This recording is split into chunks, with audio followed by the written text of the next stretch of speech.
Welcome back to my YouTube channel learning student. तो आज हम लेके आए हैं क्लास 10th के बच्चों के लिए जैव प्रक्रम साइंस से जो बायोलॉजी है। ठीक है, तो जैव प्रक्रम में हम देखेंगे पोषण। ठीक है, पोषण में पाचन ग्रंथि है और उस पाचन ग्रंथि का जो है कि ये हमारा तीसरा पार्ट है। ठीक है, तो तीसरे पार्ट को हम देखते हैं। देखिए, रासायनिक पाचन क्या है? रासायनिक पाचन यानी केमिकल डाइजेशन। इसके अंतर्गत पाचन ग्रंथियों द्वारा स्रावित रस। ठीक है, जो रासायनिक पाचन होता है उसके अंतर्गत जो पाचन ग्रंथियां होती हैं उनके द्वारा स्रावित रस के विकर यानी एंजाइम जटिल अघुलनशील भोज्य पदार्थों को सरल घुलनशील इकाइयों में तोड़ देते हैं।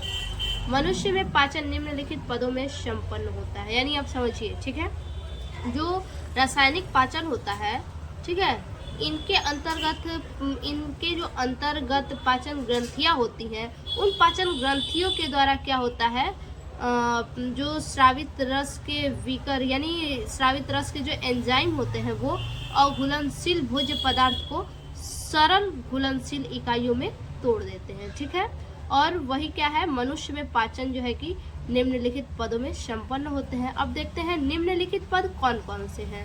ठीक, तो पहला है मुख में पाचन। पहला क्या है? मुख में पाचन, यानी मुंह से ही तो शुरू होता है रासायनिक पाचन। जो हम भोजन करते हैं सबसे पहले मुंह में डालते हैं भोजन को, तो मुंह से ही तो शुरू होगा। तो अब देखिए, मुख गुहिका में पाचन यानी डाइजेशन इन बक्कल कैविटी। देखिए, मुख द्वारा भोजन का अंतर्ग्रहण होता है। ठीक है, मुख के द्वारा क्या होता है? भोजन का अंतर्ग्रहण होता है। मुख में उपस्थित दांत, जो हमारे मुंह में जो दांत होते हैं वो भोजन को चबाते हैं। ठीक है, दांत का क्या कार्य है? तो दांत का कार्य है भोजन को चबाना। ठीक है, चबा के बिल्कुल पीस देना, लुगदी टाइप का बना देना। ठीक है, वही बोला है कि मुख में उपस्थित दांत भोजन को चबाते हैं। मुख गुहिका में उपस्थित लार ग्रंथियों से टाइलिन नामक एंजाइम स्रावित होता है। ठीक, जो हमारा मुख गुहिका यानी हमारा जो मुंह है और हमारे मुंह में जो लार होते हैं, लार में क्या होता है? टाइलिन नामक एंजाइम पाया जाता है। हमारे मुंह में लार है, जो लार में टाइलिन नामक एंजाइम पाया जाता है। ठीक है, और वो जो एंजाइम होता है मंड या स्टार्च या फिर चोकर को शर्करा में बदल देता है। यानी जो हम रोटी खाते हैं उसको क्या करता है? जो चोकर होता है उसको शर्करा में बदल देता है। इसीलिए क्या है, जो आटा होता है उसे अक्सर हमें चाल के नहीं खाना चाहिए। जो उसमें जो चोकर होता है वो हमारे शरीर के लिए बहुत ही ज़्यादा महत्वपूर्ण होता है। तो आटे को कभी भी चाल करके नहीं खाना चाहिए, क्योंकि उसमें का जो चोकर होता है वो सारा निकल जाता है। देखिए, लार में उपस्थित लाइसोजाइम भोजन में उपस्थित हानिकारक जीवाणुओं को नष्ट कर देता है। हमारे लार में जैसे छोटे बच्चे होते हैं, क्या करते हैं? मिट्टी वगैरह, धूल वगैरह यही सब खाते हैं। ठीक है, तो कहते हैं कि अरे पेट में कीटाणु पड़ जाएगा या फिर कुछ भी बीमार पड़ जाएगा। तो ऐसा कुछ भी नहीं है। बच्चे मिट्टी वगैरह जो भी खा रहे हैं तो उनके लार में क्या होता है? छोटे बच्चों के लार में सबसे ज़्यादा लाइसोजाइम पाया जाता है। ठीक है, जो कि जो जीवाणु होते हैं उन जीवाणुओं को मार देता है। जो हानिकारक जीवाणु बच्चों के मुंह में पहुंचते हैं उसको क्या कर देता है? मुंह में ही मार देता है, अंदर नहीं जाने देता है। ठीक है, तो लार में क्या होता है? टाइलिन नामक एंजाइम पाए जाते हैं और क्या करता है? एंजाइम चोकर को शर्करा में बदल देता है। ठीक है, जो भी हम खाते हैं उसमें जो चोकर होता है, मंड होता है या फिर स्टार्च होता है उसको शर्करा में बदल देता है। ठीक है, और जो कीटाणु वगैरह मुंह में होता है उसको क्या करता है? लाइसोसोम में होता है, उसको क्या करता है? कीटाणुओं को मार देता है। अब आगे देखिए, जो लार का पीएच। ठीक है, अब बात है लार का हमारा पीएच कितना होता है। तो जो हमारे मुंह में लार होता है उसका पीएच लगभग 6.8 होता है। ठीक है, अब देखेंगे अमाशय में पाचन। अमाशय में पाचन किस प्रकार से होगा? देखिए, अमाशय थैले नुमा भाग में होता है। ठीक है, अमाशय कैसा होता है? तो थैली नुमा भाग होता है अमाशय का, थैली टाइप का होता है, जिनमें एक बार अंतर ग्रहण किया हुआ भोजन एकत्रित हो जाने के बाद अमाशय की भित्ति में उपस्थित जठर ग्रंथियों द्वारा जठर रस का स्रावण करती है। यानी कहने का मतलब है कि हमारा अमाशय कैसा होता है, थैलीनुमा उसका भाग होता है, ठीक है। अगर हमारा जो भोजन हम खाते हैं अगर एक बार उस अमाशय में चला गया, ठीक है, एक बार ग्रहण किया हुआ जो भोजन है वो अमाशय में क्या होता है, अमाशय एकत्रित करता है, और एकत्रित करने के बाद क्या होता है, अमाशय की भित्ति में क्या उपस्थित होता है, जठर ग्रंथियां उपस्थित होती हैं। तो जो अमाशय की भित्ति में जो जठर ग्रंथियां होती हैं उनके द्वारा भोजन में क्या होता है कि जठर रस का श्रवण कर दिया जाता है, यानी उस भोजन में क्या किया जाता है, जठर रस मिल जाता है। अमाशय ये काम खुद ही करता है, ठीक है। तो ये हो गया अमाशय में पाचन, यानी भोजन जो है हमारा वो अमाशय में किस प्रकार से पचता है। अब उसके बाद है जठर रस। जठर रस क्या है देखिए, जठर रस में 97.99% जल, 0.5% HCl, पेप्सिन, जठर लाइपेज, रेनिन आदि पाए जाते हैं, ठीक है। तो जो हमारा जठर रस होता है, ठीक है, जठर रस कहाँ होता है, अमाशय के भित्ति में होता है, यानी अमाशय के दीवार में होता है। तो जो जठर रस होता है उनमें उन जठर रस में 97.99 यानी मान के चलिए 98% जो है कि जल पाए जाते हैं, 0.5% जो है कि हाइड्रोक्लोरिक एसिड पाया जाता है, और भी जो 2% है, ठीक है, उन 2% में जो है कि पेप्सिन, जठर लाइपेज, रेनिन ये सब पाए जाते हैं, ठीक। और ये जो जठर रस होते हैं, ठीक है, जठर रस, रेनिन, लाइपेज जो भी है ये एंजाइम श्लेष्म के साथ पाए जाते हैं, ठीक है। जो श्लेष्म होता है उसके साथ ही ये जठर रस में पाए जाते हैं। इसका पीएच, जठर रस का पीएच कितना होता है, तो जठर रस का पीएच लगभग 2 से 3.5 तक होता है इसका पीएच। और जो जठर रस होता है ये अम्लीय प्रकृति का होता है, ठीक है, ये अम्लीय होता है बिल्कुल। उसके बाद अगला जो पार्ट है वो है पेप्सिन, ठीक है। अगला है हमारा अगला नंबर जो पाचन में सहायक है अमाशय में, वो है पेप्सिन। अब हमारे अमाशय में पेप्सिन किस प्रकार से कार्य करता है ये समझते हैं, ठीक है। देखिए, यह प्रोटीन पाचन एंजाइम है। पेप्सिन क्या करता है, जो भोजन से जो प्रोटीन होता है उस प्रोटीन का पाचन करता है, ठीक है। जो भोजन से प्रोटीन मिलते हैं हमें, ठीक है, तो उस प्रोटीन का ये पाचन करता है पेप्सिन, और प्रोटीन को पेप्टोनस तथा पॉलीपेप्टाइड में बदल देता है, ठीक है। प्रोटीन को किसमें बदलता है, तो पेप्टोनस और पॉलीपेप्टाइड में ये बदल देता है, ठीक। प्रोटीन क्या करता है, पेप्सिन में बदलता है। पेप्सिन का पीएच जो है कि 2 होता है, ठीक है। पेप्सिन जो है कि प्रोटीन का पाचन करता है, ठीक है, और पेप्सिन का जो पीएच होता है वो 2 होता है। पेप्टोनस और पॉलीपेप्टाइड, प्रोटीन से क्या बनता है, पेप्टोनस और पॉलीपेप्टाइड बनता है, ठीक। अब अगले नंबर पे जो पाचन में है वो आता है रेनिन। अब रेनिन के क्या कार्य हैं इसको समझते हैं। ये सब जितना भी हम आप लोग को अभी बता रहे हैं ये सभी के सभी अमाशय में पाए जाते हैं, ठीक। तो ध्यान रखिएगा इसको। रेनिन क्या है समझिए, यह निष्क्रिय प्रोरेनिन के रूप में स्रावित होता है, ठीक है। किसके रूप में, निष्क्रिय प्रोरेनिन के रूप में स्रावित होता है, तथा HCl के H+ आयन से क्रिया करके, जो HCl में जो H है ये, ठीक है, H+ जो आयन है उनसे क्या करता है, क्रिया करके सक्रिय रेनिन का निर्माण करता है, ठीक। क्या करता है, सक्रिय रेनिन का निर्माण करता है। कौन क्रिया करता है, तो निष्क्रिय प्रोरेनिन जो है HCl के H+ आयन से जो है कि क्रिया करके सक्रिय रेनिन का निर्माण करते हैं, ठीक। और यह एंजाइम दूध का पाचन करता है। जो रेनिन होता है, जो छोटे बच्चे दूध पीते हैं उनका पाचन किस प्रकार से होता है, तो रेनिन उनका पाचन करता है, ठीक है। बच्चों के पेट में जो अमाशय में रेनिन होता है वही रेनिन दूध का पाचन करता है, और जो दूध से दही बना देता है, ठीक है। दूध से क्या करता है, दही बना देता है। उल्टी करते हैं जब बच्चे तो दूध तो पिएंगे लेकिन दही की तरफ फटा होता है। क्यों फटा होता है, तो रेनिन के कारण ही। रेनिन का क्या करता है, दूध से दही बना देता है। रेनिन को केसिन भी बोला जाता है, ठीक है। याद रखिएगा कि रेनिन को और क्या बोला जाता है, तो केसिन भी बोला जाता है रेनिन को, याद रखिएगा इसको। और ये भी मोस्ट इम्पॉर्टेंट चीज है कि बच्चों के पेट में जो दूध का पाचन कौन करता है, तो रेनिन करता है। और जब बच्चे उल्टी करते हैं तो दूध जो है फट के दही टाइप का हो जाता है, तो ये भी रेनिन का ही काम होता है। ठीक, देखिए दूध प्रोटीन में केसिन होता है, ठीक है, और रेनिन में कैल्शियम, तो क्या होगा हमारा पैरा कैसिनेट होता है। आगे अगला है जठर लाइपेज, ठीक है, जठर लाइपेज। और ये सभी के सभी कहाँ पाए जाते हैं, तो अमाशय में जठर रस होता है, उसी में ये सभी के सभी पाए जाते हैं। पेप्सिन, रेनिन, जठर लाइपेज, ये सभी के सभी वहीं पाए जाते हैं। देखिए गैस्ट्रिक लाइपेज, जठर रस यानी गैस्ट्रिक लाइपेज। देखिए इसके द्वारा वसा का आंशिक पाचन होता है। ठीक, किसके द्वारा, तो जठर लाइपेज के द्वारा।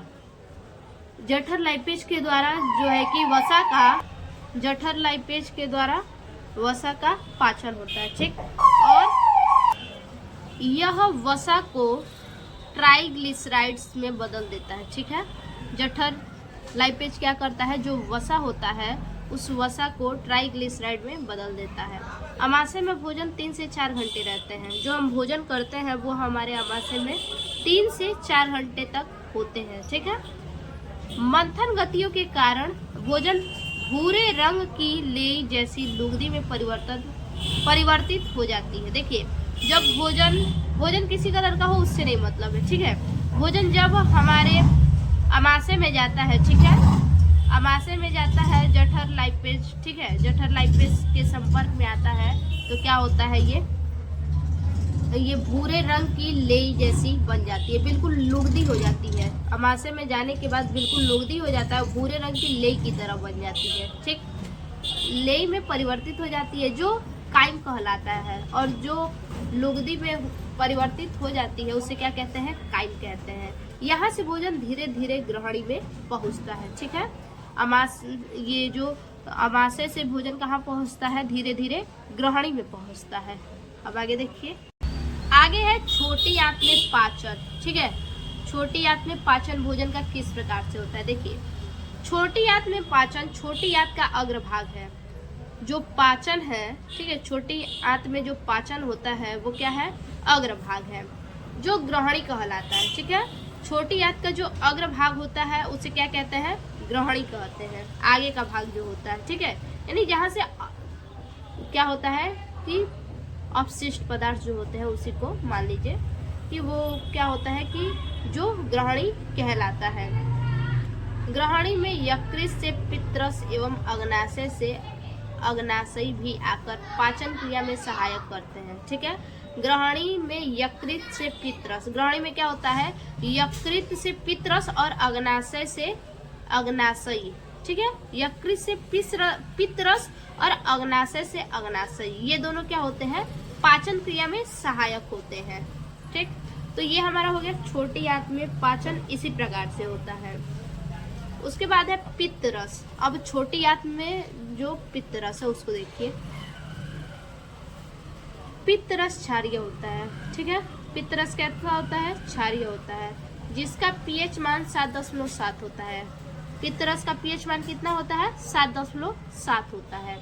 पित्तरस का मुख्य कार्य वसा का इमल्सीकरण तथा अमाशय से प्राप्त भोजन के माध्यम को अम्लीय से क्षारीय बनता है। ठीक है, यानी कहने का मतलब है कि पित्तरस एक तो क्षारीय होता है और उसका पीएच कितना होता है, तो 7.7 होता है। ठीक है, और पित्तरस का मुख्य कार्य क्या है, तो मुख्य कार्य यही है कि वसा का इमल्सीकरण और अमाशय से जो भोजन प्राप्त होता है उसके माध्यम को क्या करता है, अम्लीय से क्षारीय बनाता है। ठीक है, भोजन जो अमाशय से प्राप्त होता है उसको अम्लीय से क्षारीय बनाता है।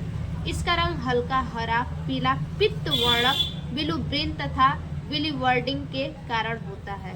ठीक है, इसका रंग कैसा होता है, हल्का हरा होता है। ठीक है, पीला होता है, पीला भी होता है पित्त वर्णक बिलुब्रिन तथा बिलीवर्डिंग के कारण। इसका जो रंग हरा और पीला होता है किसके कारण होता है, तो बिलुब्रिन के कारण और बिलीवर्डिंग के कारण होता है। ठीक है, अगर बिलुब्रिन न रहे तो पीला नहीं होगा वो।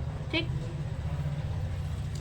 उत्सर्जित मल का रंग भी पित्त के वर्णकों के कारण ही होता है। ठीक है, जो मतलब जो अपशिष्ट पदार्थ होते हैं, लास्ट में जो अपशिष्ट पदार्थ बचते हैं, ठीक है, जो मल होते हैं वो क्या होते हैं, पीले रंग के होते हैं। तो उसी को बोला है कि उत्सर्जित मल का रंग भी पित्त के वर्णकों के कारण ही पीला होता है, यानी बिलिरुबिन के कारण वो पीला होता है। ठीक, याद रखिएगा कि मल पीला क्यों होता है, तो बिलिरुबिन के कारण पीला होता है, जिसको हम लैटिन भी कहते हैं। ठीक, उसके बाद अगला है रसांकुर। अब रसांकुर समझ लीजिए।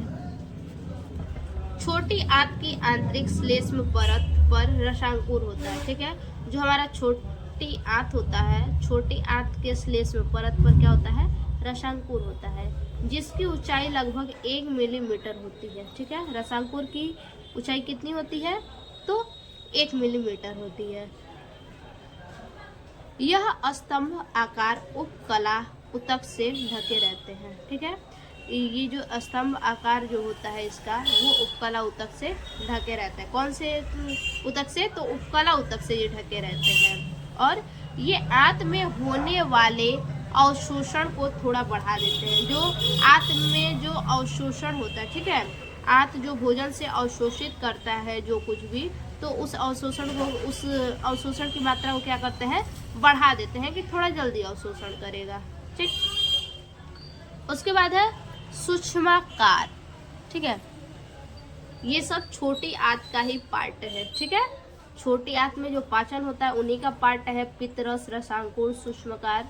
ठीक है, देखिए रसांकुर की सतह कोशिकाओं पर बहुत से सूक्ष्मदर्शी सूक्ष्मकार निकले होते हैं। ठीक है, क्या कह रहा है कि रसांकुर की सतह जो होता है, ठीक है, जो रसांकुर का सतह होता है वो कोशिकाओं पर बहुत से सूक्ष्मदर्शी, जो कोशिका होती है उसमें बहुत से सूक्ष्मदर्शी सूक्ष्मकार निकले होते हैं। ठीक है, उसमें क्या होता है, बहुत से सूक्ष्मदर्शी सूक्ष्मकार निकले होते हैं, जो आंत में अवशोषण हेतु, आंत में क्या करता है, अवशोषण के लिए सतह को अत्यधिक बढ़ा देता है। ठीक है, आंत में क्या करता है, अवशोषण के लिए सतह को अत्यधिक बढ़ा देता है। उसके बाद है भोजन का स्वांगीकरण। भोजन का स्वांगीकरण किस प्रकार से होता है, पाचन के बाद भोज्य पदार्थ अत्यंत सरल तथा जल में विलय हो जाते हैं। जो हमारे पेट में पाचन होता है, तो पाचन के बाद जो भोज्य पदार्थ होते हैं वो बिल्कुल सरल हो जाते हैं और जल में विलय हो जाते हैं, यानी जल में घुलनशील हो जाते हैं, विलय हो जाते हैं। इस रूप में कोशिका के जीव द्रव्य में, इस रूप में क्या होता है, जो कोशिका के जीव द्रव्य होते हैं उनमें इनका स्वांगीकरण कर लिया जाता है। जो जल में विलय हो जाते हैं, सरल हो जाते हैं, उनको क्या किया जाता है कि कोशिका के जो जीव द्रव्य होते हैं, कोशिका के जीव द्रव्य में इनका स्वांगीकरण कर लिया जाता है। ठीक, जो भोज्य पदार्थ होते हैं उन्हीं का स्वांगीकरण कर लिया जाता है। उसके बाद अगला है मल त्याग या बहिक्षेपण। ठीक है, ये जो है कि आपका पाचन का लास्ट टॉपिक है, पाचन का लास्ट टॉपिक है, पोषण का नहीं, पाचन का। ठीक है, समझिए, मल परित्याग या बहिक्षेपण, अवशोषण के बाद अनेक पदार्थ अपचित रह जाते हैं। ठीक है, जब अवशोषित कर लिया जाता है सब कुछ, तो क्या होता है कि अनेक पदार्थ जो होते हैं जो अपचित रह जाते हैं, नहीं पचते हैं, जो, ठीक है, जो नहीं पचते हैं वो मल बन जाते हैं, गंदगी बन जाते हैं, लैटिन बन जाते हैं। ठीक है, जिनको शरीर के अंदर रखना हानिकारक हो सकता है। जाहिर सी बात है, लोगों को लैटिन लगेगा तो करेंगे ही, पेट में थोड़ी रखेंगे। ठीक है, आप अक्सर केयर करते होंगे कि कई दिन के बाद जो लोग जाते हैं बहुत ज़्यादा स्मेल करता है। ठीक, तो बहुत दिन तक पेट में गंदगी नहीं रखनी चाहिए, नहीं तो इससे क्या होता है, हमारे शरीर पे भी हानि होता है, अंदर हानिकारक हो सकता है। अतः मानव गुदा द्वारा इनका बहिक्षेपण कर दिया जाता है। ठीक है, तो ये हमारा हो गया पाचन का लास्ट टॉपिक। फिर से मिलते हैं ऐसे एक और नए वीडियो में, तब तक के लिए धन्यवाद।